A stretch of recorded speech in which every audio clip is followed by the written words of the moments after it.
आप देख रहे हैं आवाज समाचार और शुरुआत करेंगे कोरोना अपडेट के साथ। और एक दिन में कोरोना के नए मामलों के चक्कर में जो विश्व रिकॉर्ड है वो टूट गया है, क्योंकि देश में 24 घंटे में 3,14,000 से ज्यादा नए मामले सामने आए हैं। और इससे पहले अमेरिका में एक दिन में 3,07,000 मामले दर्ज किए गए थे। यानी नए मामलों में 3/4 यानी करीब 75% मामले 10 राज्यों से आए हैं। लेकिन कोरोना का जो ताजा हाल है, ताजा अपडेट है, वो हम लेंगे। हमारे साथ हमारी संवाददाता दीपाली नंदा हैं, सिल्की सिंह हैं और मनीष हमारे साथ मुड़े हुए हैं दिल्ली, मुंबई और अहमदाबाद से। तो सभी संवाददाता हमारे साथ है कोरोना से जुड़ा हुआ पूरा अपडेट आपको देने के लिए। लेकिन सबसे पहले दीपाली नंदा के पास चलते हैं। दीपाली, बताइए, आज तो वर्ल्ड रिकॉर्ड भी टूट गया। कोरोना के नए आंकड़े क्या इंडिकेट कर रहे हैं? देखिए, जो नया नंबर आया है पिछले 24 घंटे में 3.25 लाख से ज्यादा मरीज देश भर में सामने आए हैं। ये दर्शाता है कि किस तरह से कोरोना ने देश में कोहराम मचा रखा है। और इसके पीछे सबसे बड़ी वजह है ट्रिपल म्यूटेंट वायरस। सरकारी सूत्रों से हमें जानकारी मिल रही है कि महाराष्ट्र, दिल्ली, गुजरात, पश्चिम बंगाल में कई सैंपल्स ऐसे पाए गए जिसमें ट्रिपल म्यूटेंट वायरस मिला है, यानी कि ये और भी ज्यादा खतरनाक है। पहले हमने देखा था कि डबल म्यूटेंट वेरिएंट था, उससे काफी खतरा था, लेकिन अभी एक और आगे जाता हुआ दिखाई दे रहा है वायरस। और इसी की वजह से हम देख रहे हैं कि किस तरह से पूरे देश में त्राहिमाम है। कोरोना की वजह से मृतकों की संख्या लगातार बढ़ती जा रही है। पिछले 24 घंटे की बात करें तो 2100 से ज्यादा लोगों की जान कोरोना की वजह से गई है। देश में एक्टिव केसेस की संख्या 22 लाख से भी ज्यादा हो गई है। और जो सबसे बड़ी किल्लत इस वक्त महसूस की जा रही है वो ऑक्सीजन की सप्लाई को देखने में मिल रही है। रेमडेसिविर इंजेक्शन नहीं मिल रहा है। और वहीं अगर हम आईसीयू बेड्स की बात करें, वेंटिलेटर्स की बात करें, तो इनकी किल्लत भी बड़े पैमाने पर पूरे देश भर में देखने को मिल रही है। और इनफैक्ट ऑक्सीजन का आपने जिक्र किया, दिल्ली से लेकर मुंबई तक ऑक्सीजन सप्लाई को लेकर काफी चिंता बनी हुई है। अभी भी जो ऑक्सीजन सप्लाई को लेकर जो जमीनी हालात हैं वो बदले नहीं हैं।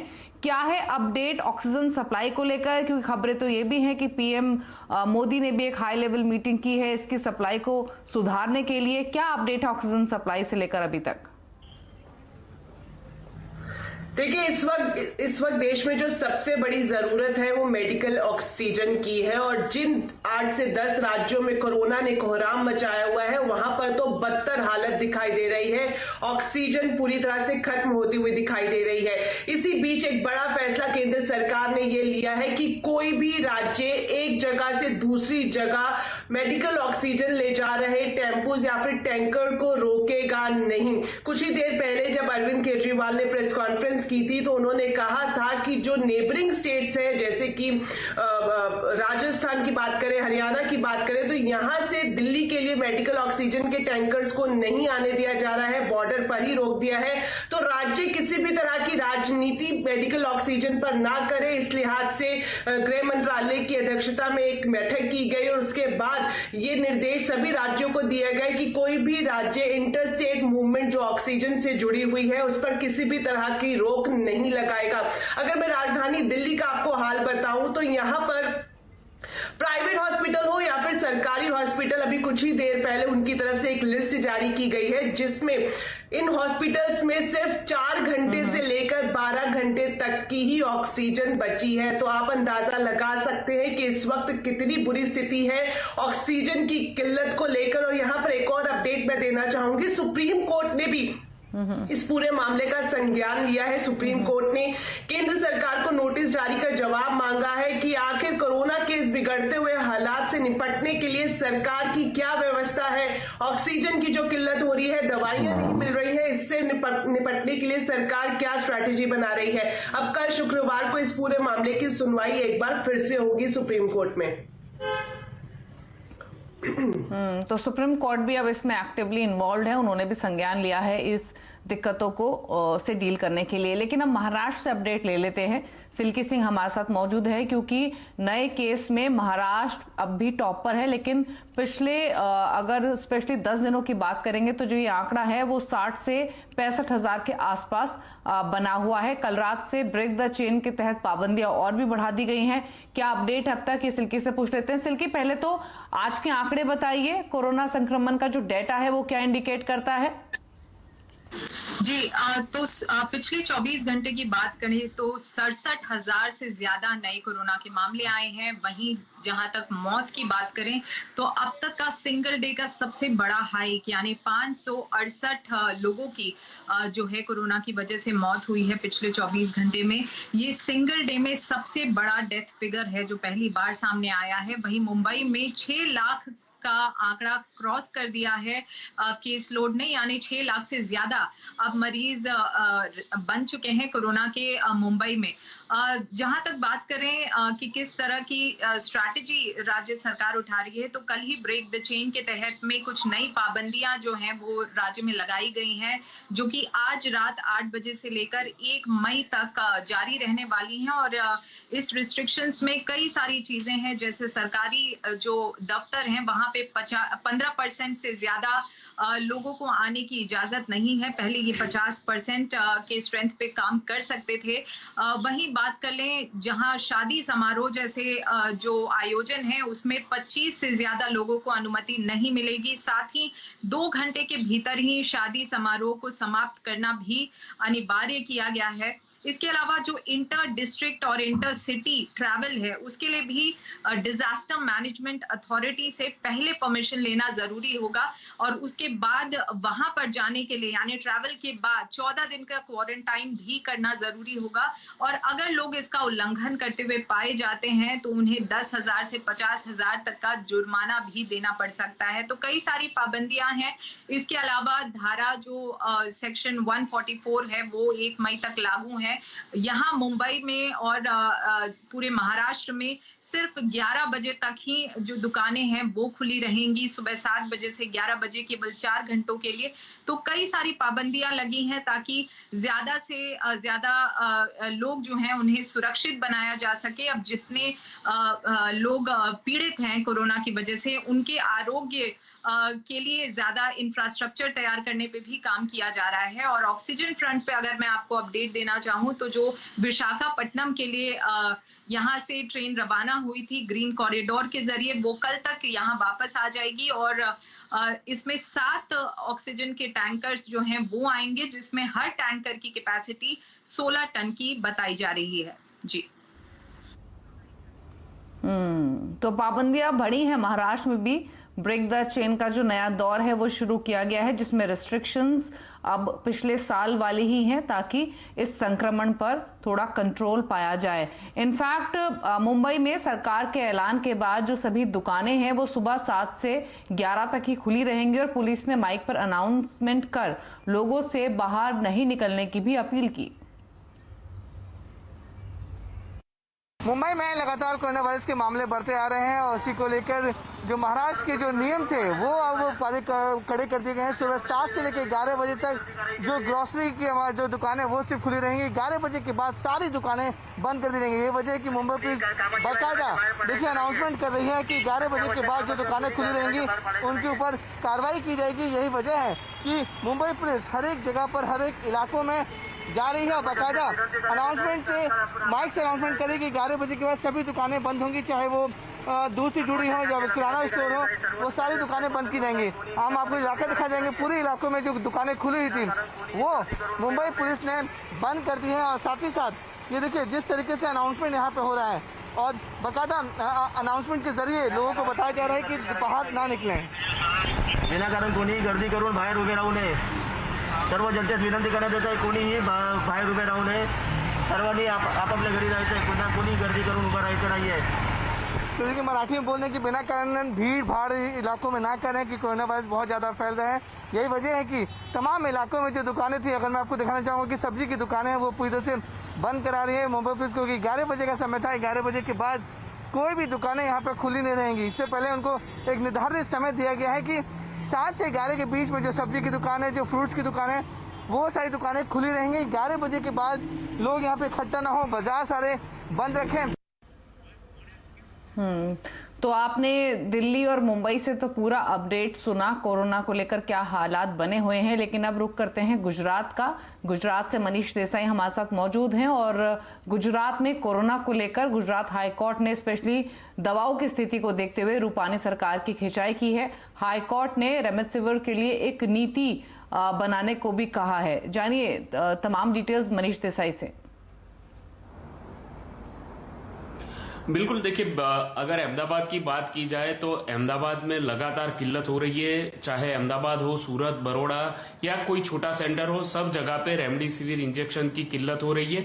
इसके अलावा अगर आंकड़ों पर नजर डाले तो करीब 12,500 केसेस पिछले 24 घंटे में आए, 125 लोगों की मृत्यु हो चुकी है और इसमें से करीब 5,000 के आसपास के आंकड़े जो है वो अकेले अहमदाबाद से पाए गए हैं। मतलब मरीजों की संख्या जो है अहमदाबाद में लगातार बढ़ती जा रही है, गुजरात में भी बढ़ती जा रही है।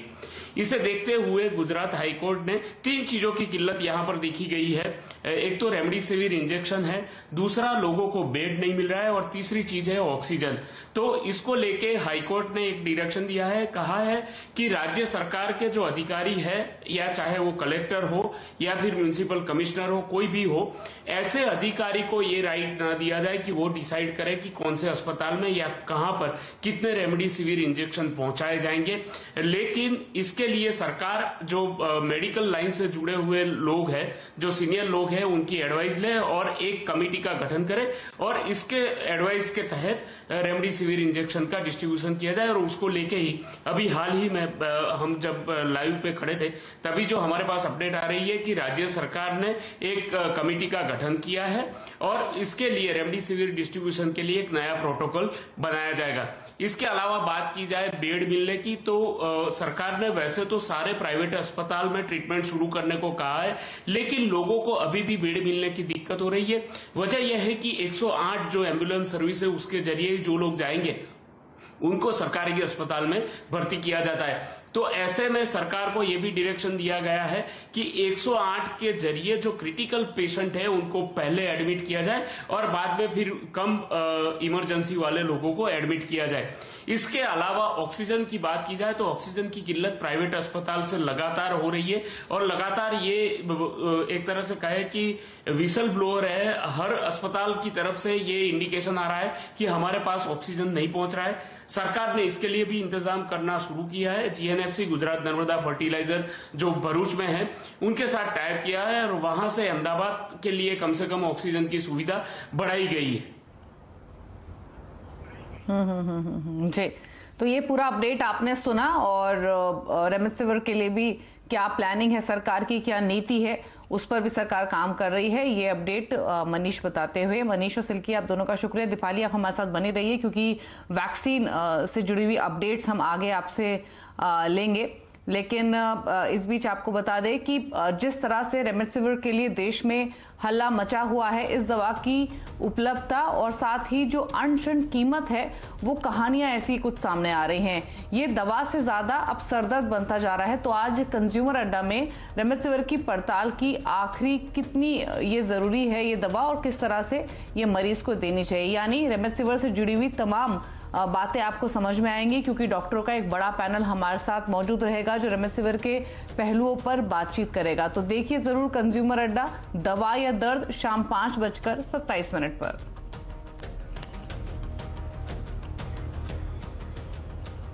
और आज सुप्रीम कोर्ट ने वैक्सीन, ऑक्सीजन, दवा जैसी जरूरी चीजों पर केंद्र सरकार से नेशनल प्लान की मांग की है।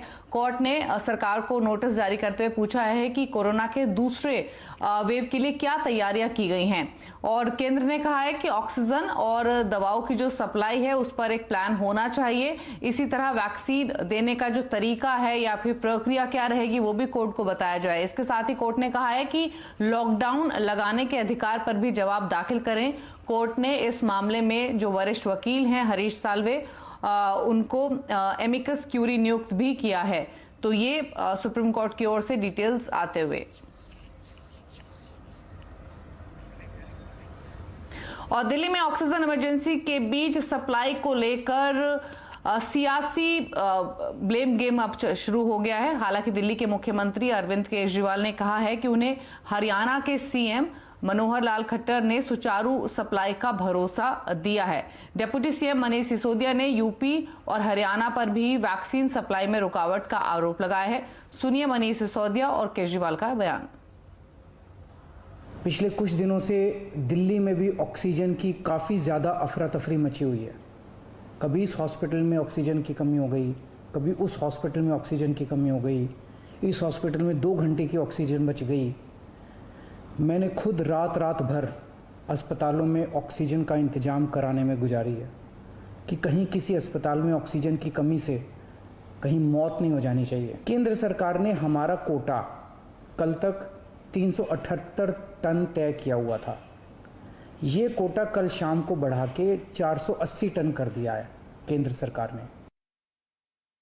अगर हरियाणा और उत्तर प्रदेश के प्लांट से ऑक्सीजन उठने ही नहीं दी जाएगी तो ये केंद्र सरकार से मेरा रिक्वेस्ट है कि भले ही आपको पैरामिलिट्री फोर्सेज लगानी पड़े, भले ही आपको ऑक्सीजन टैंकर के साथ में पैरामिलिट्री फोर्सेज लगा के उन प्लांट्स में ऑक्सीजन भरवानी पड़े, लेकिन ये आपको इंटरवीन करना पड़ेगा, वरना बहुत मुश्किल हो जाएगा संभालना। और ऑक्सीजन को लेके जो जंगल राज पिछले 3 दिन से चल रहा है वो और आगे बढ़ेगा और स्थिति बहुत भयानक हो सकती है।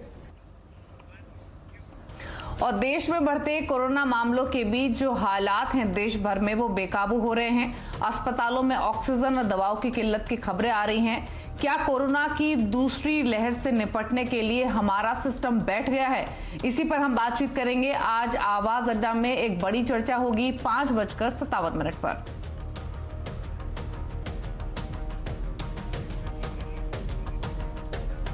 और अब बात करेंगे वैक्सीन की। कोरोना से जंग में हमारी खास मुहिम संजीवनी की जंग।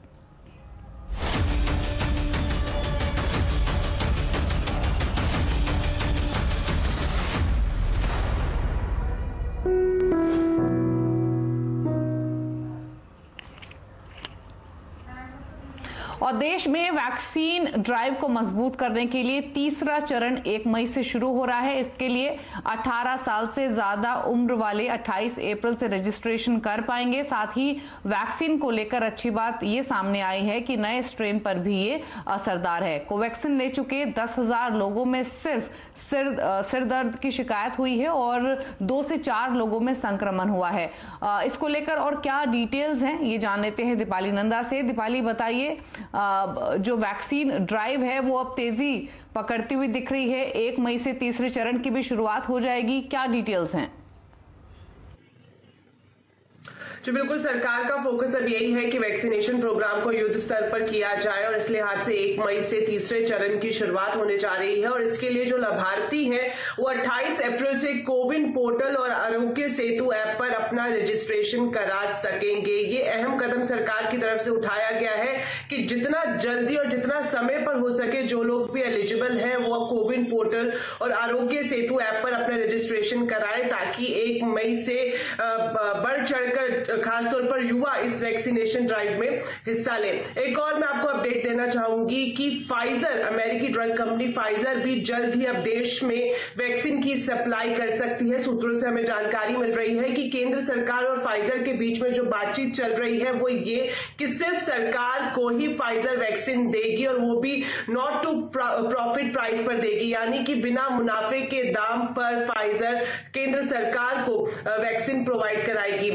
अगर हम सीरम इंस्टीट्यूट ऑफ इंडिया की बात करें तो कल ही उन्होंने तीसरे वैक्सीनेशन ड्राइव के लिए अपने प्राइस का ऐलान किया है। सरकारी हॉस्पिटल्स में 400 रुपए और प्राइवेट हॉस्पिटल्स में एक डोज के लिए 600 रुपए देने होंगे। और भारत बायोटेक की बात करें तो उनकी तरफ से ये स्टेटमेंट जारी किया गया है कि जो कोवैक्सीन है वो अब जो नया स्ट्रेन देश में कई सैंपल्स में देखने को मिल रहा है उस पर भी काफी प्रभावी साबित हुई है। तो कुल मिलाकर सरकार की कोशिश यही है कि जो विदेशी कंपनियां हैं जो पहले से ही विदेशों में वैक्सीनेशन ड्राइव में शामिल है उनके लिए भी भारत में इंप्लीमेंटेशन प्रोसेस को आसान किया जाए। और वहीं दूसरी तरफ अभी जो देश में वैक्सीनेशन प्रोग्राम चल रहा है उसको भी बड़े पैमाने पर ले जाया जा सके। इस लिहाज से ये बड़ा फैसला सरकार ने लिया है। तीसरे चरण के वैक्सीनेशन की शुरुआत 1 मई से होने जा रही है और रजिस्ट्रेशन भी 28 अप्रैल से शुरू हो जाएगा। शुक्रिया दीपाली, ये तमाम डिटेल्स बताने के लिए। और नेटवर्क 18 यही चाहता है कि हर भारतीय को कोविड-19 वैक्सीन मिले। फेडरल बैंक और नेटवर्क 18 की पहल संजीवनी अशॉर्ट ऑफ लाइफ को सपोर्ट करें, वैक्सीन के प्रति जागरूकता बढ़ाने में हमारी मदद करें।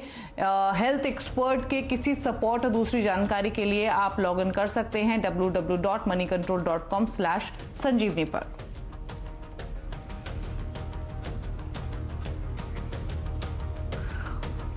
और इसी के साथ एक ब्रेक के लिए भी रुक रहे हैं, लौटेंगे तो मार्केट का पूरा अपडेट आपको देंगे। आज वीकली एक्सपायरी का दिन, बाजार थोड़ा रिकवर होकर बंद हुआ। क्या रही की हाइलाइट्स बताएंगे एक छोटे से ब्रेक के बाद।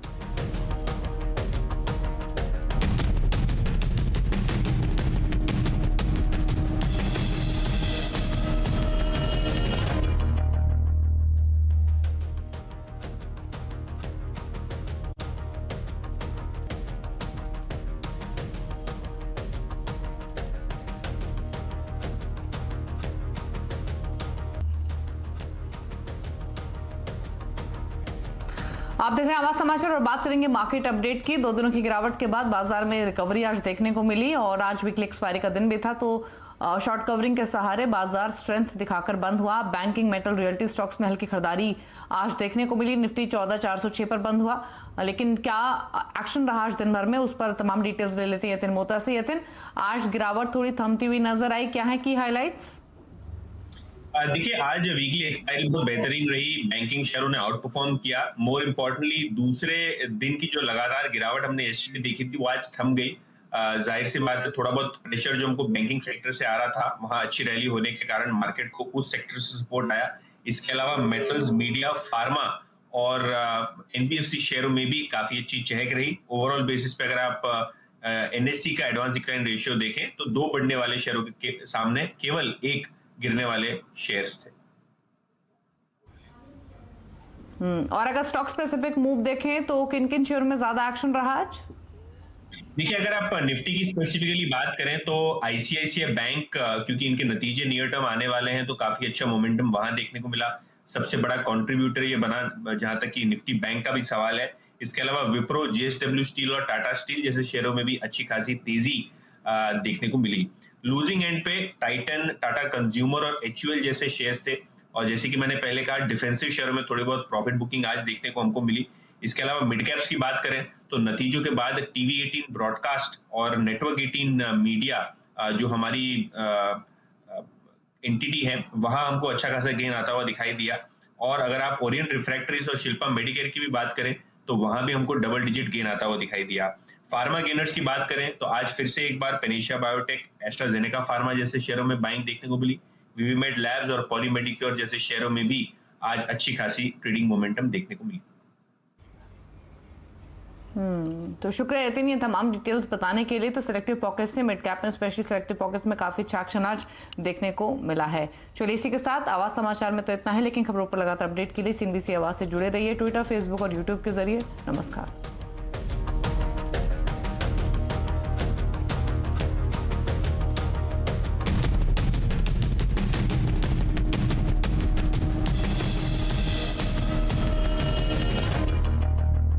Mongia Steel presents